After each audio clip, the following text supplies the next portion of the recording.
Nakaligtas na nga si Ces dito sa pagsaksak ng kanyang mga kasamahan sa preso dahil sa kanyang pagkakautang, ngunit ang resulta naman ng kanyang laboratory test ay mayroon siyang tumor sa tiyan, kung kaya't umiiyak si Ces at sinabi naman ni Lilet sa kanya na gagawin niya ang lahat para sa ganon ay maoperahan ang kanyang tinang, dahil kung hindi daw maaagapan ang tumor sa kanyang tiyan ay kakalat ito at ito daw ang sanhi ng kanyang pagkamatay, kung kaya't sobrang nag-alala nga si Lynette.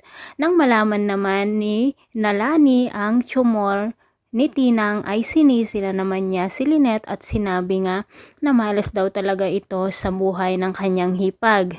Sinabi naman ni Emong na huwag na nilang sisihin si Lynette dahil nga hindi naman niya kagustuhan ang mga nangyayaring ito.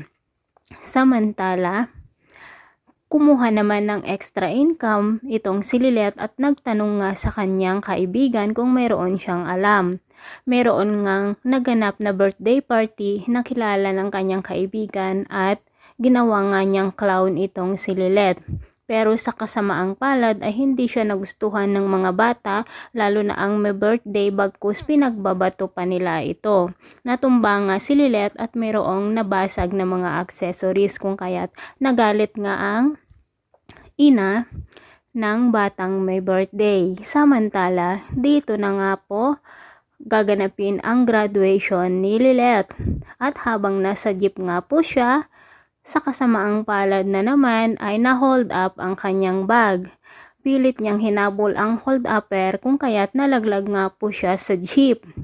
Ngunit hindi na nga niya ito nahabol pa. At araw nga iyon ng kanyang graduation. Humabol nga siya doon sa event kung saan magaganap ang graduation niya. Pumunta naman doon sina Lorena at kasama na rin si Marilyn Simons. Nagkita nga na naman ang dalawa at dito nagbanggaan na naman ng mga salita. Sinabi nga ni Lorena na invited din pala itong si Attorney Simons. Narinig naman ni Attorney Meryl ang sinabi ni Lorena at hindi na lamang siya umimik. Malapit na ngang magsimula ang graduation ceremony, ngunit wala pa si Lynette. Nag-aalala nga ang pamilya ni Emong dahil wala pa siya. Ngunit nakahabol din ito at nagtatatakbo na papasok dito sa event. Nagtaka nga sila kung bakit ganun ang ayos ni Lynette dahil nga sa paghabol niya dito sa hold-upper at nalaglag pa siya sa jeep, kung kaya't ganun ang kanyang hitsura. Sasabihin naman ni Lynette ang nangyari sa kanya, kung kaya't maaawa naman ang kanyang bestie pati na rin itong si Emong.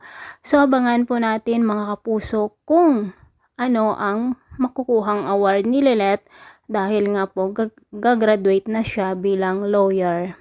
At nandito na naman ang dalawang babae na nagtatalo dito kay Lynette. Sino nga ba kaya sa dalawang ito ang ina ni Lynette, mga kapuso? Ito po ang mga dapat natin abangan dito lamang po sa Lilet Matias, Attorney Atlaw. Maraming salamat po sa panonood.